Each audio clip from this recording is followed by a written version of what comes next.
Hello and welcome back to my channel. Are you an a-hole? That's a weird way to start off the day. You're not, but today we are going to be reading some of Reddit's top Am I the A-hole threads because those interest me and I know you love them and we love drama and that's just who we are. So be quiet. I just love how juicy these are and we get to judge people freely. They're asking us to judge them. Oh, okay. So we are. Also, my hair is air drying. That's why I look like a werewolf.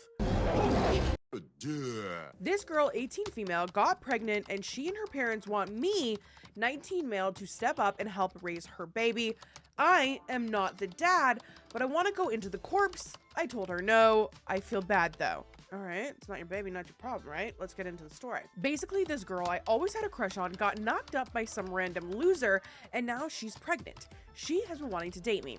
Her parents want me to step up and be a man so they don't have to help her take care of the baby for the next 18 years and have her stay with them. She is not a piece of cake, by the way. Jeez. But the thing is, I am not the dad. She said she wants me to be her boyfriend and for me to get a job and a place for her and me to live and help raise our kid. What? My dad told me to tell her to go F herself and not to put my dreams to the side. I am young and I am just a kid myself and to never ever in my life get involved with her. He said her baby is not my responsibility and he will be heartbroken if I voluntarily take on this burden. He fully supports me going into the corpse. I told her I do not want to get involved with her. Her dad told me I'm not a real man. Update. I have been able to successfully block this girl and her parents on all social media platforms and their phone numbers and home phone, as well as my cell phone. I have also gotten a temporary restraining order. There is a legal process that you have to go through for a real permanent one, but I'm working on it against her and her parents. None of them are allowed to contact me by any means, including phone, email, mail, in person, or by someone else.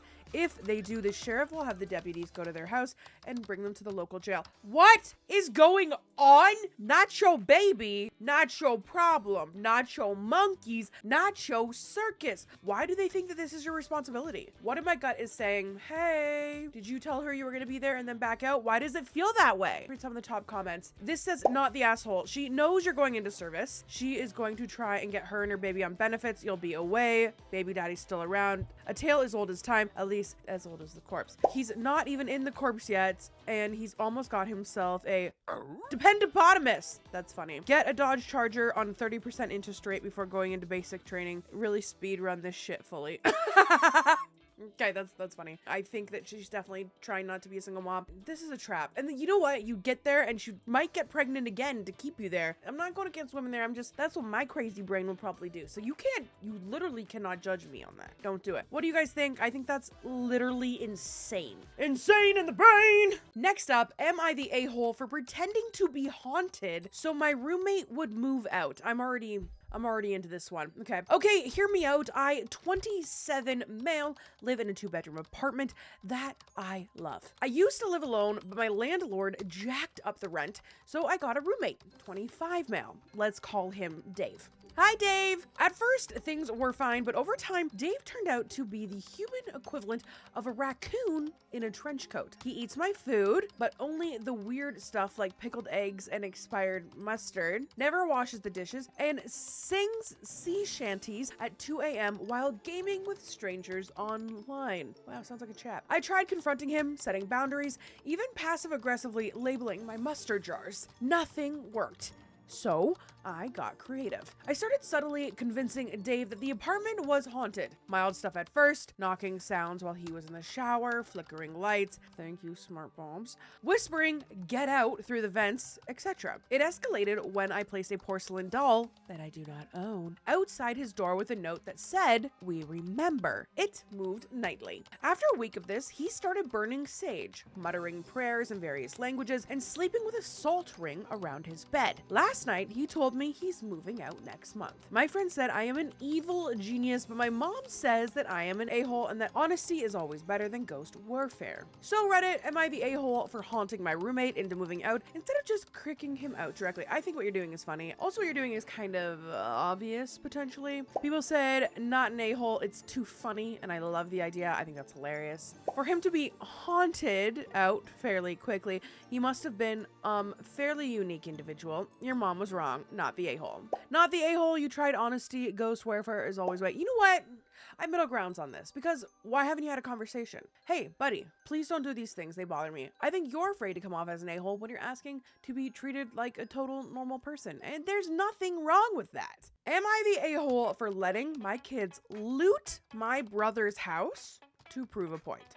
My brother and his family came for a visit last month. My kids and I play with Lego and we have fun leaving little dioramas around the house. Just silly stuff like a fight between Iron Man and Darth Vader, or the loot llama. Is that from something that I feel like I should know this? A llama? It is just our way of leaving Easter eggs around the house. I love it. Keep your life spicy. My nephew really liked them and decided to take a few home. When we noticed they were missing, I asked my brother to bring them back. He said it was just kids being kids and that he would bring them back the next time we saw each other. I saw him for coffee and reminded him beforehand that I wanted all our stuff back. That's reasonable. He forgot to bring the toys.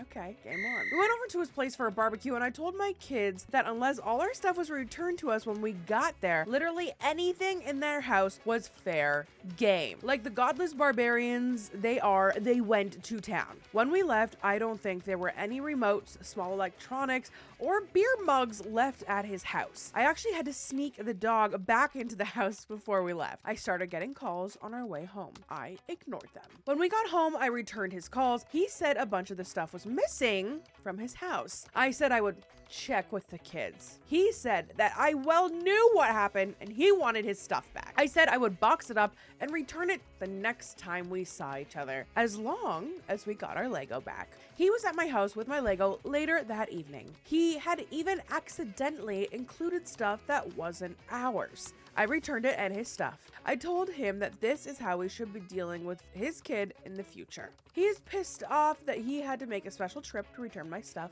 My parents think that there's a huge difference between an 8-year-old taking Lego minifigures and a couple of teenagers pillaging their uncle's house. Am I the a-hole? Before we get to the comments, I'm gonna say no. What a fun way to teach a lesson. What a fun, delicious, hilarious way. It was fair game. Not only did you ask, he didn't bring it and he didn't make an effort to return your stuff. And your stuff is your stuff. And I think that is funny. I love that they even got the dog, LOL. An 8-year-old knows not to take stuff from others. Well played. I completely agree. And then somebody commented on that one and said, when I was roughly that age, I stole my friend's Pokemon cards. My mom caught on pretty quickly and extricated the confession, which I made with many tears. Her response was to march me down the block, still crying, and make them hand over my stuff with an apology. See, that's the thing. He should have immediately taken his kid, brought the Lego back, and had them apologizing, because stealing is stealing. There's no way around that. Theft is theft. Am I the a-hole for treating my coworker differently after she accused me of SA when I saved her life? What? I am a quiet guy and genuinely friendly. I treat all my coworkers as friends. About 2 months ago, during a work lunch, one of my coworkers started choking. So I did the Heimlich thing to help her. After she's in the clear and the others cheered, I asked if she was all right. She just nodded and headed to the bathroom without a word. So I didn't think much about it after that. Until 2 days later, I got a call into HR for inappropriate behavior. I was confused and I asked for details. That's when they told me that my coworker had filed a complaint stating that she felt my touches when I was helping her was inappropriate, that my body was too close and she felt my privates touching her. I gave my statement and they put me on ice. I was still working with the potential to be removed while they investigated further. After a week, I was in the clear. I returned to working normally without fear, but I started distancing myself from the coworker. She tried to apologize, which I accepted, and tried to explain that she has to tell me that she has trauma, but still take precautions and only treat her as just a colleague. She could feel my hesitance towards her and that I no longer treat her the same as others. She's tried to say that I'm being ridiculous and petty, but I told her that I'm just looking after myself. So, am I the a-hole? I feel very frustrated here with this one. I feel bad for him. If you know the Heimlich maneuver that you get behind somebody and you kind of give him like a humping motion, I get it, but you saved her life. That wasn't an inappropriate act at all. You were doing your best. I understand that some people have some deep-rooted trauma that absolutely could be triggered by that, but at the same time, that wasn't what that act was. You had to avoid her now. That's the answer. You weren't fired this time, but she has the power to get you fired. And you should not sacrifice yourself in this situation. That will not solve anything and only cause you harm. And someone else said, I'd also suggest approaching HR about her subsequent actions and complaints. The OP has taken steps back to maintain professional distance. She doesn't get to create a hostile environment. Yeah, I feel like I feel like some people are gonna get mad at me for what I'm saying, but it's just the Heimlich and you were choking, you know? Maybe there's more to the story that we don't know. This one literally makes me pretty sad. Next up, am I the a-hole for telling a plus-size woman that I love being skinny? I dread going into my childhood friend's birthday party every single year. We moved apart a decade ago, and even though I care deeply about her, we are very different people now. And her friend group reflects this. She has this one friend, let's call her Amanda, who, without fail, has to comment on my weight every single time that she sees me. You're so skinny! Do you ever eat? Does your boyfriend care that you don't have curves? Your legs are like sticks. For the record, I eat plenty. I just have a fast metabolism, which keeps me super thin. I have a strong face when Amanda says these things to me, but truthfully, she's touching on my worst insecurities, and it makes me feel dread going to these parties every single year. I was considering not going this year until I talked to my mom about it. My mom had what I thought was a great idea on how to deal with Amanda. She suggested that I pretend that she's giving me a compliment.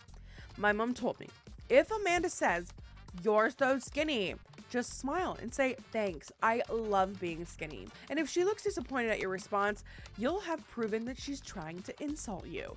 I thought this was great advice. However, I had failed to mention to my mom that Amanda was overweight. I didn't realize this meant I was entering potential a-hole territory.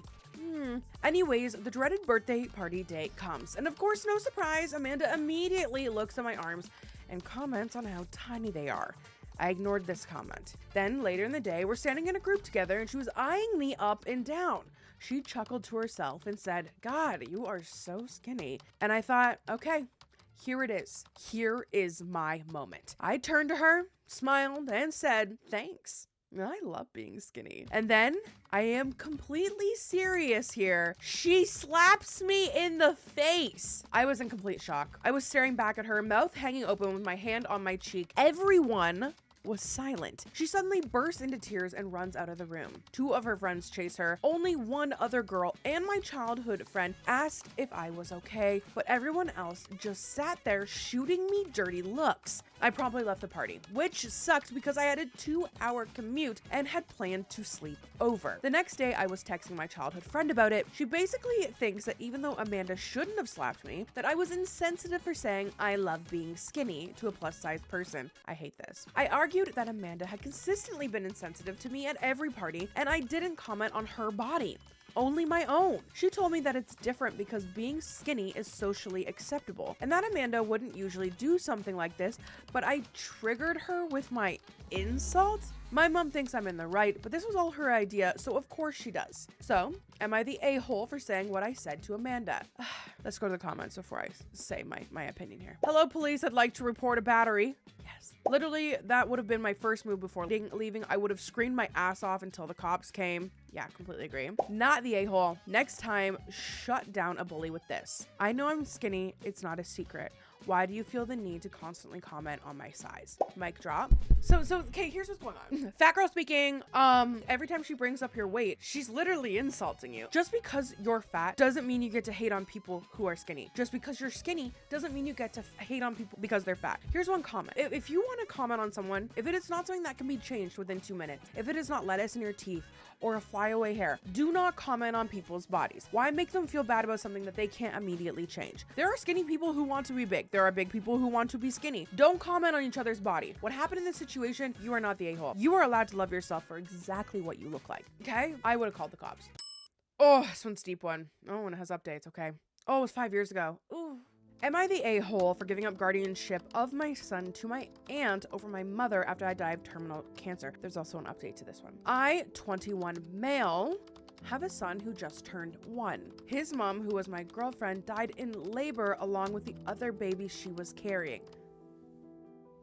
I was diagnosed with terminal cancer 3 months ago, and I don't have very long left. 2 months at most. Oh, and this was 5 years ago. I have accepted that I am going to die, and now I have to think about what's best for my son. I have tried to decide who my boy would go to and thought my mother, 55, naturally. But then when I started to think about her situation, as my older 29-year-old, I'm guessing sister, lives with her along with his, brother, 5 kids, all 5 and under. I decided not to, as my mom works with my brother and, to be honest, isn't really raising her kids, more like dragging them up and completely neglectful.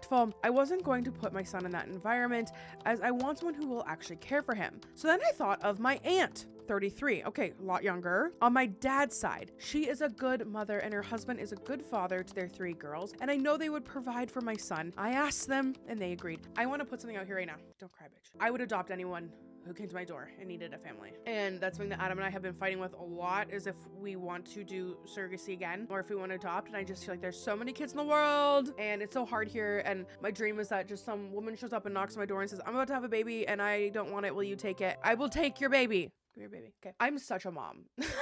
My mother, however, found out that I wasn't leaving my son to her, and she got very angry with me, and that she's losing me and now losing her grandson. I gave her my reasons, and that she realistically can't raise him while she's basically raising a man-child and his kids. It all ended with an even bigger argument, and now I'm cooling off at home. I understand that things are terrible for her right now, as I won't be here soon, but my aunt is a much better choice. It's not like my son won't know who she is and walk between her and my aunts. They only live 5 minutes away. Am I the a-hole? So let's do some comments and then go to the update. Not the a-hole. You are taking a final responsibility to ensure that your child has the best chance for success. Don't feel bad about it and don't let your mother talk you out of it. I'm literally gonna cry because I'm just thinking about if something happened to me.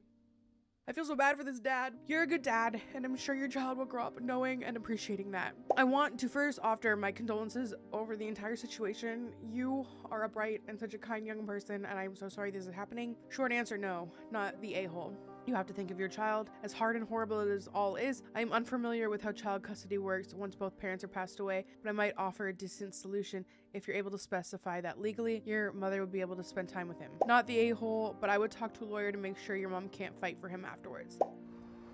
Okay.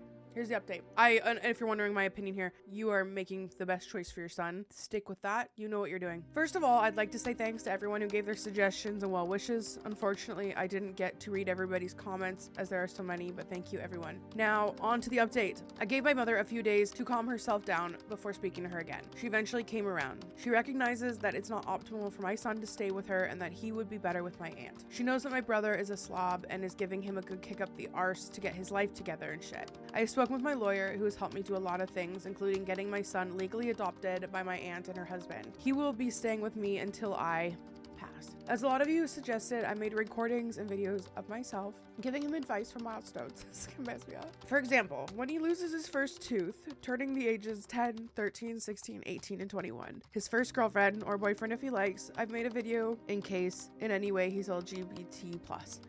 Leaving secondary school, going to uni, getting married, if he has kids. I feel like I need to make these just in case. You never know. I just have a lot of hard health issues, so it freaks me out. Sorry, I'm not turning this on me. I just feel this guy's situation. There are also things I put into writing, like how his mother had died and that he was supposed to grow up with a twin brother who also passed. I've also had my lawyer help me set up a little trust with £40,000 from my girlfriend's father when he died. She put the money in a joint bank account that I got when she passed. In case he needs anything with university or decides to go traveling, all I have to do now is enjoy the time I have left with him. I've moved my younger brother into my flat, so somebody will be able to find me every day for when I go. When I'm gone, I can at least be comforted by the fact that the son I love so much is being taken care of, and that I will see the girl I love again and our other angel I never got to meet. Thank you all again. Edit. This is the OP's brother writing this edit. He has since died. We're all just crying. We're all just crying in the club. Here's the comments. Hope you read this. You're an amazing father. I'm not crying, I'm bawling. I wish I had a dad who loved me the 10th as much as the OP loves his son, even for just a day. The circumstance is so heartbreaking. It's beautiful to see the pure love you have for your kid and family. I'm going right from this. I'm going in that house and I'm hugging my baby. You, sir, are Atticus Finch. I am taken aback hundreds of miles away in the dark, watching my computer, reading words on a dark screen. By your kindness, your story bleeds love. I have no words other than some random teenager has an immense amount of respect for you. That's beautiful. I don't know if you guys watch the YouTube channel Soft White Underbelly. I know there's been like a lot of drama kind of revolving around Mark Lolita and stuff, but the one thing that he does fantastic is bring so much light to the fact that you just need to love and protect your children to breed a better world. Like they say, you want to change the world, it starts in your living room. I love babies. Oh, I want to adopt 400 babies. Kids, they don't need to be babies. My heart's too big. Okay, let's move on to something else. I don't want to cry anymore. Ugh. Am I the a-hole for refusing to consider stopping our divorce after my ex admitted her psychic friend lied about me having an affair? Dun, dun, dun! I met my wife, Rana, when we were in college together. I made the obviously terrible assumption that the fact she was in post-secondary education meant she had a modicum of common sense. I'm big dumb. We started dating our senior year, and after job hunting, settled on moving back to her hometown after graduating. We found an apartment and lived together for 2 years before getting married. All good so far. At our wedding, I did meet an old friend of hers, Anna. She offered to read my palm. Weird, I am in construction, and I know a few people from that group, and they called themselves Roma. I like watching the TLC show where they get married and wear big fancy dresses and live in trailers. Okay. Anna only comes to town every once in a while, so we see her maybe 4 times over the next 2 years. Last time she came was Labor Day last year, and that is when things got weird. All of a sudden, Rona started acting oddly. She starts checking in on me at work, coming by when I'm working late, asking to use my phone because hers is almost out of power, that sort of thing. She finally comes out and accuses me of having an affair. I thought she was joking, so I laugh and say that I'm not. This sets her off like a Roman candle because Anna told her I would laugh it off when Rona told the truth. I laughed because it was ridiculous. I barely had time for a relationship with my wife and job. I am home all weekend long. When I go golfing, her brother is almost either in my foursome or at the club. And most important of all, I love my wife. I wouldn't do anything to harm her, and yet she takes the word of Anna, the psychic seamstress, over mine. She asked me to leave our apartment. I say no because I have nowhere else to go. So she leaves and moves back with her parents. They think she's nuts too. I spent the next few months working and trying to convince her that I am not cheating and that I want her to come home. And I didn't even get to stick around for Christmas when I would normally go home to see my family. They've been following all the stupidity without commenting until then. At Christmas, they had an intervention. They said my wife was having a break from reality and that she wasn't coming out of it. My dad told me to give my head a shake, which he only does when I am being monumentally stupid. When I got back, I went to a lawyer and I started my divorce. That was in January. Finally, at the beginning of April, Rona calls me to talk. I say that we should talk through lawyers. She starts to cry and I agree to meet her in public if she will allow me to record our conversation so I can give a copy to the lawyer. She eventually agreed. Turns out her and her parents hired a private detective to find my affair. 6 months and a huge bill later, zero evidence of an affair. Dun, dun, dun! She finally believes me and wants to come home. I tell her that our lease is up in July and I already found a job in Denver near my family. She said that she wants to come with me. I respectfully declined. I told her that we were just not right for each other. The truth is that I do not want to have any of my offspring to share DNA with this dingbat. Anyway, I am moving ahead with my divorce. I am gutted, and she took her friend's psychic vibrator. That's a weird way to say that. Her family has approached me several times. The last time her dad offered to front us a 25% down payment on a house if I agreed to marriage counseling instead of leaving. I politely declined. I cannot be bought. Rana is now depressed and I see no way of ever trusting her again. She is young enough that she can marry again and wreck another guy's life. Am I the a-hole? And then edit. I meant to write psychic vibrations, not psychic vibrator, but I like the idea better the way I actually wrote it, so it stands. I agree. Not the a-hole. Once she took the word of a psychic over you, it was over. The fact that she then convinced her parents to hire a PI to get in on your infidelities is just the icing on top. What else will she blindly believe when her psychic friend tells her another vision?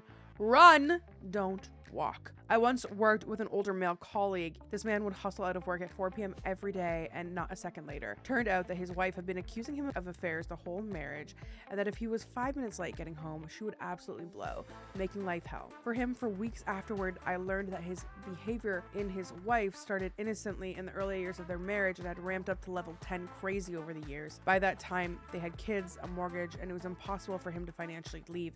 She gave you a gift. take it. I completely agree. I want to do a video with marriage and relationship advice because I've been in a relationship for 17 years, and the number one thing in a relationship is trust. You trust your spouse over anyone, and that's something my mom always told me. Cleave to your spouse. They are your number one person you're going to be connected to, that you're always going to be around. You're number one, okay? If you cannot trust your spouse, you have nothing. I think sometimes things happen, infidelity can happen. I think 5% of the time you can work through that, but if somebody shows you who they truly are, get out of there. Soulmates are a thing, but we all have a bunch of them. I promise. I think you are not an a-hole. That's it. My goodness, darling. I loved reading the a-hole stories. I hope that you love these. Drop themes below that you want me to. And also, if you're not subscribed, what are you doing? Share this video. I like reading these. This is fun. Please let this video do well, because I could literally post this every day. Okay, I love you. Stay spooky, boo crew. Don't forget, grab this. We are pretty much sold out. So if you want a Veiled House deck, check it out right now. I love you. Until next time, stay spooky, boo crew.